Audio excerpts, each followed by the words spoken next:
दादा, अगला हमारा प्रश्न आपसे ये है जी कि अगरचे गोंडवाना का कोई शख्स संसद में पहुंचता है, जी जैसे कि इस बार संभावना है, बताया जा रहा है कि कम से कम 1 से 2 या 3 भी जी सांसद चुने जा सकते हैं, संसद पहुंच सकते हैं, जी, तो ये आप बहुत ऐसी अच्छी बात क्या है आवाज आप लोग बुलंद करेंगे वहां जो देखिए, हित की होगी?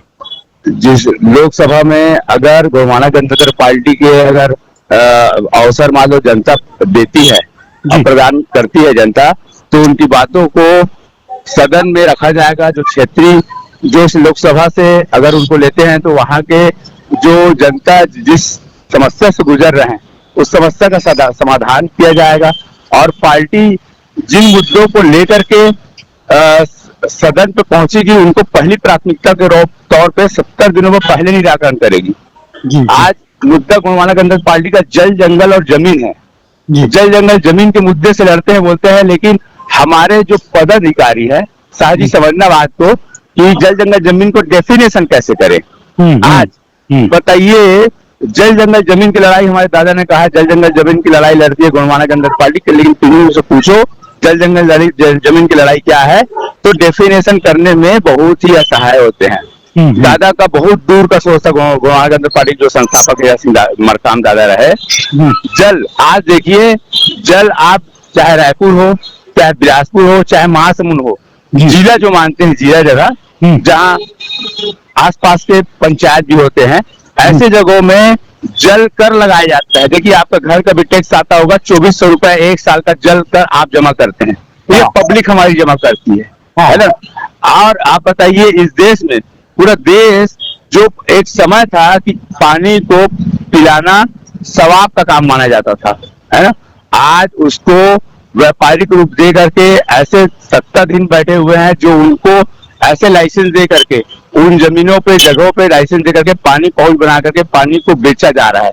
और 1 साल के बाद पानी को नगर निगम पे अगर सप्लाई कर रही है, पंचायत सप्लाई कर रही है, तो जल कर लगा रहे हैं। ऐसी जगह पे अगर हम आते हैं, हमारे सदन के लिए अगर ऐसी अगुवाई होती है तो सबसे पहले क्षेत्रीय जनता को जल कर मुक्त कराएंगे।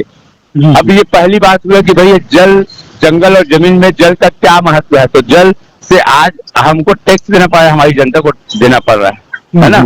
और उसके बाद सेकंड में जंगल की बात करते हैं, गोंडवाना गणतंत्र पार्टी जंगल की बात करती है, तो जंगल में देखो कितने पेड़ पौधे हैं, फल फ्रूट, जो इतने सारे जो व्यापारिक क्षेत्र लोग बना कर रखे हैं, है ना, लकड़ियां हैं, है ना, इसको ला करके दोहन करके भरी मार्केट में सेल आउट करके अपना राजस्व तो बढ़ाते हैं लोग, लेकिन जनहित में खर्च नहीं करते, है ना। और तीसरे पॉइंट में लेके चले जाते हैं, जब वो बियाबान जंगल हो जाता है तो ऐसे जगहों को बड़े बड़े अडानी अंबानी को बेच करके या ऐसे प्रतिष्ठित संस्थानों को बेच करके उस जगह को उसको जमीन का भी काम खत्म कर देते हैं ये उद्योगपति आकर के, और उसको खनन करके सब जगह से माइंस वगैरह निकाल लेते हैं, जहाँ छत्तीसगढ़ खनिज संपदा में नंबर 1 है ना। तो ये जल जंगल और जमीन पर जो नाश कर रहे हैं, जो 70 दिन बैठने के बावजूद ऐसे लोगों में शासन प्रशासन में लगाम नहीं देते, ऐसे के लिए दादा हीरा सिंह मरकाम ने 1997 में जो संस्था किया और पेशा कानून जो मांग किया वो बहुत सही है, जिससे ये तीनों चीज की जो इनको जो बचाना है, संरक्षण करना है, इसके लिए एक मुहिम छड़ा, जो गांव-गांव ST SC OBC जहां जो तबके के लोग रहते हैं उन लोग इस चीज को समझे और अपनी जो पारंपरिक संस्कृति के माध्यम से इन लोग संरक्षण दे, है ना। ये जंगल जमीन का डेफिनेशन इस तरह से करके आज हम अगर सदन में पहुंचते हैं तो इनको लोगों को मांग को हम रख करके और इसको पूरा मतलब इस बात को ऊपर तक रखेंगे दादा, ऐसा हमारा पार्टी में एजेंडा है। अच्छा दादा, ये बताइए, आप जैसे जाते हैं जनता के बीच, जी वोट मांग रहे हैं आप, जी, है ना, तो क्या आपसे जनता क्या बात करती है, आपसे संवाद करती है? कुछ ऐसी बात बताइए जो बड़ी महत्वपूर्ण हो छत्तीसगढ़ को लेकर के या आपके क्षेत्र को लेकर के। देखो, कुछ महिलाएं हैं जो शराब के लिए बात की थी, है ना, कि भाई क्षेत्र में जो शराब से जो नेशनल हाईवे जो रोड है और राज्य का जो स्टेट गवर्नमेंट की जो रोड है उससे मतलब 10 मीटर की दूरी पे एक शराब भट्टी खोल दिया जाता है।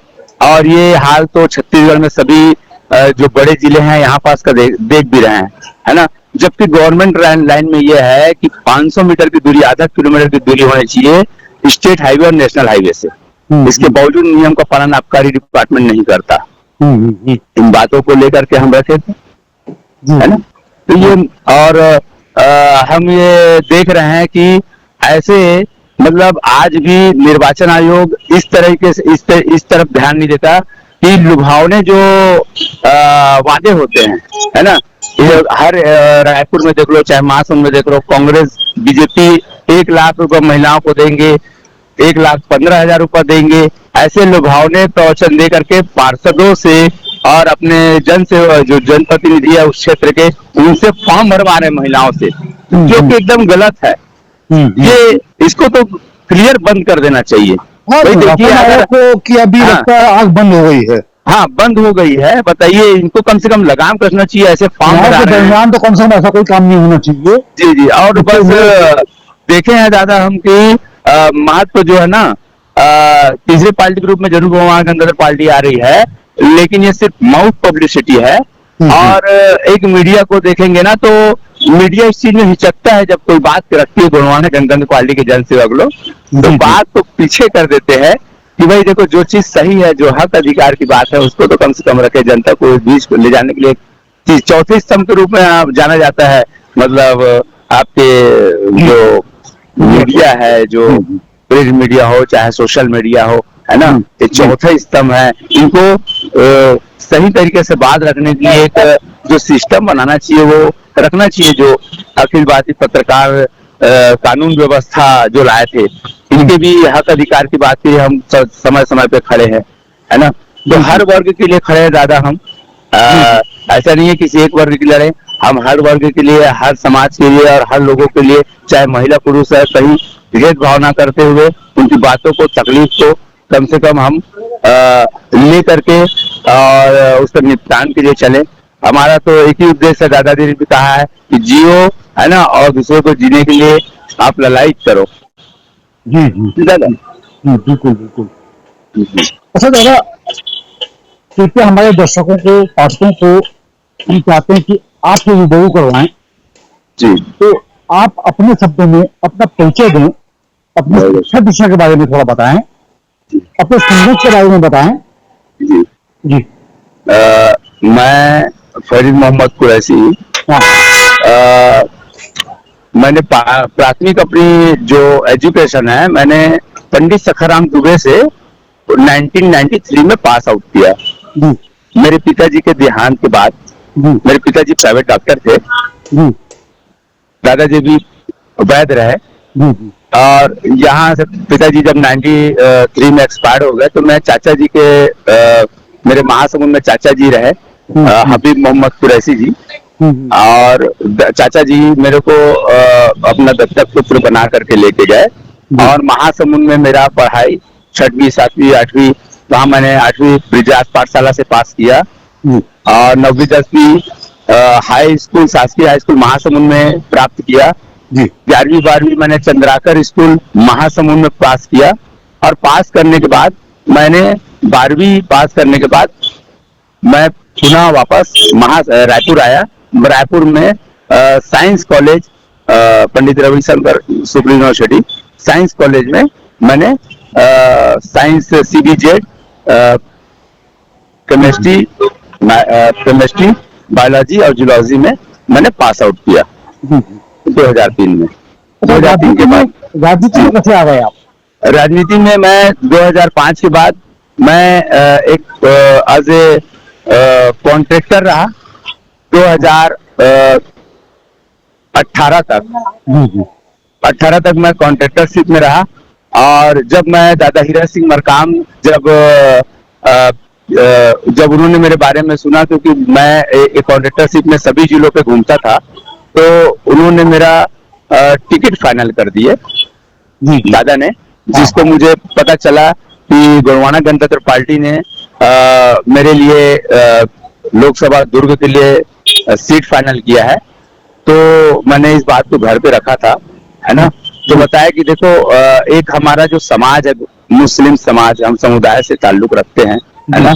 तो देखिए बहुत बड़ी बात होती है, एक ऐसा व्यक्ति जो आपको देखे नहीं, जो आपके बारे में सिर्फ सुन ले, और सुनने के बाद आपको बैठे बैठे वहां से आपको एक बहुत बड़ी जगह से, जहां से दादा हीरा सिंह मरकाम ऑपरेट कर रहे हैं, वहां सिर्फ आपको सिर्फ देख समझ करके और नाम से अगर आपको टिकट अगर प्रोवाइड कर रहा है, कितनी बड़ा सम्मान की बात है कि देखो हमको उनके साथ जुड़ के काम करना है। ये घर में हमको बताया कि भाई उनसे मुलाकात करो और आप टिकट चुनाव लड़िए और राजनीति में जाइए। हमने अपनी अम्मी से बात किया, और जब हम दादा से जब टिकट लेने के बाद, जब चुनाव के बाद जब मतलब मिले दादा हीरा सिंह मरकाम से, तो हम उससे पूरा ओत-प्रोत हो गए, क्योंकि उनका व्यवहार, उनका जो जीवन है, वो तो हमको देखते ही झलक आ गया कि कैसे कर्मठ व्यक्ति है ये, और कैसे लोगों को इतने लाखों लोगों को मतलब इसने कैसे अपने मतलब उसमें पकड़ के रखे हैं। एक शक्ति होता है ना, बोलते हैं ना, तो उसमें कुछ काबिलियत है उस व्यक्ति में, तो उससे हम बहुत प्रभावित हुए। जी दादा, अभी चुनाव अपनी सरगर्म पे है, ऊंचाई पे है। हम कृपया हमारे दर्शकों को ये बताइए आप कि छत्तीसगढ़ में क्या स्थितियां बन सकती हैं। छत्तीसगढ़ में जो 11 लोकसभा है, जहां हर पार्टी के जनसेवक लोग जो जद्दोजहद कर रहे हैं, है ना जी, तो कांग्रेस को अभी पीछे मान रहे हैं, क्योंकि कांग्रेस ने कुछ उसके पदाधिकारियों ने कुछ ऐसा आर्थिक जो जनता से लेकर के व्यवस्थाएं जो रहती है, एक रुपए जो जनता की होती है ना, उसको लेके एक पार्टी आप इतना बड़ा बनाते हैं, और उसके बाद उसमें इतना बड़ा मामला करते हैं, जिसमें लोग आज जनप्रतिनिधि के रूप में उनको फंडिंग की व्यवस्था नहीं हो पा रही है ना। तो वो पार्टी एक बिखरते हुए चरण पे जा रही है, और जो बीजेपी है, बीजेपी कहीं हद तक 60% आ रही है इसमें, और हम मानते हैं गोंडवाना जनता पार्टी के, जैसे आपका पहले ही वक्तव्य था कि 2 से 3 जगहों पे सीट निकाल रहे हैं, और ये हम भी तय मान के चल रहे हैं कि 2 से 3 जगह सदन पे सीट लेके आएंगे, और जनता गोंडवाना जनता पार्टी को उनके प्रतिनिधियों को मौका देगी। जी। अच्छा, कैसे भी क्या आप लोग कोई समीक्षा नहीं करते हैं क्या कि इतने साल हो गए, लगभग 30-35 साल हो गए गोंडवाना गठन पार्टी के गठन। जी बिल्कुल, सत्ता से अभी भी हम बहुत दूर हैं, बहुत दूर हैं। तो उसका क्या चिंतन करते हैं आप लोग, क्या कारण है इसका? मानते हैं इस पे कि कुछ कमियां हैं शाह जी, यहाँ बहुत बड़ी बात होती है, सबसे बड़ी बात होती है आर्थिक या फंडिंग की। पार्टी की जो फंडिंग है वो कमजोर है ना। कहीं ना कहीं संगठन बनाने के लिए इस पे आर्थिक फंड जो है बहुत महत्व रखता है। जनसेवक इससे जुड़ करके आज अपने कार्यों को, दिनचर्या कार्यों को करते करते पार्टी में दादा हीरा सिंह मरकाम की विचारधारा, पार्टी के एजेंडे पे चलते हुए कदम से कदम मिला के चल रहा है, लेकिन कहीं ना कहीं थम जाते हैं सिर्फ और सिर्फ फंडिंग के नाम से। और इसीलिए बात जो है हमारी बहुत दूर तक लोगों तक नहीं पहुंच पाती। आज इससे जो मुहिम से जुड़े 10 साल 15 साल, और अभी दादाजी के एक्सपायर होने के बाद 3 साल, तो एक चिराग के रूप में पहला विधायक विधानसभा में हमारा पार्टी का आया है ना। और स्टार्टिंग एक से ही होता है ना। और ये एक गोंडवाना जनता पार्टी ने कर दिया है ना। और आने वाले समय में ये 5 और 50 में जाएगी, और सदन से भी स्टार्ट करेंगे, वो भी एक से स्टार्ट होती है ना। और दिल्ली तक जाएगी, दमखम दिखाएगी ये पार्टी, ऐसा है। आपने अपना बहुत ही समीक्षात्मक तरीके से हमारे हर प्रश्न का जवाब दिया है। आपका हम शुक्रिया अदा करते हैं बहुत बहुत, और आग्रह करते हैं कि आगे भी हमें समय आप देते रहिएगा, बातचीत करते रहिएगा। अंतिम में बहुत ही कम शब्दों में आपका जो संदेश है आपके क्षेत्र के मतदाताओं के लिए वो थोड़ा बता दें। क्षेत्र की जनता अगर मुझे 5 सालों का अवसर प्रदान करती है तो मैं अपने पूरे 5 वर्ष जन सेवा में अर्पित कर दूंगा। वो 5 सालों में जो उनकी मूलभूत समस्याएं हैं, जो वहाँ क्षेत्रीय समस्याएं हैं, उनको मैं लोकसभा पटल पर प्रतिनिधित्व करते हुए रखूंगा और मुझसे जो हो सकेगा मैं उस क्षेत्र की जनता के लिए, महासमुंद क्षेत्र की जनता के लिए हर जो क्राइटेरिया और हर जो मामलात है, चाहे वो इंफ्रास्ट्रक्चर हो, चाहे वो रेलवे लाइन से जुड़ा हो, चाहे वो महिलाओं से जुड़ा हो, चाहे वो पुरुषों से जुड़ा हो, चाहे वो रोजगार के अवसर हो, चाहे वो मजदूरों के हक की बात हो, हर एक वर्ग के लिए मैं प्रयास करूंगा कि उनको जीवन जीने शैली के लिए जो महत्व रखते हैं उन बातों को लेकर के मैं सदन पे बात रखूंगा, उनके विकास के लिए बात लाऊंगा, 5 साल उनको विकास दूंगा। बहुत बहुत धन्यवाद भाई रोहित कोसे जी। जी सर, हमारी शुभकामनाएं हैं आपको। जी सर, आप विजयी हों और अंचल की सेवा करें। आपको यह मौका इस वक्त